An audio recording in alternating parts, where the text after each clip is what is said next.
So this is definitely a really good question and one I definitely like to address because how was he exposed to aspergillus and is there anything that you can do preventatively to kind of avoid it?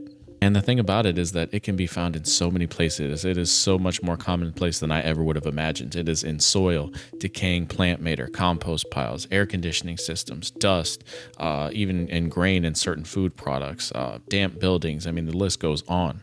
Now, initially, when we went to the ER2C consultation from the internal medicine team, they had initially told us that because we're in Florida, unless he had crossed over state lines somewhere, it was unlikely that it was a fungal infection.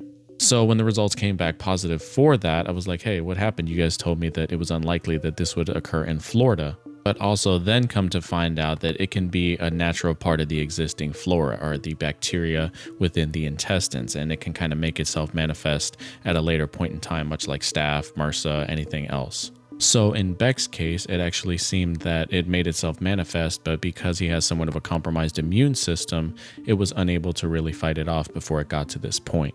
And so as far as avoidance is concerned, definitely take extra precautions as far as some of the areas that it is known to kind of travel around and lie dormant. Like I said, avoiding kind of decaying matter, organic material, moldy food, storing food properly, and practicing good hygiene habits.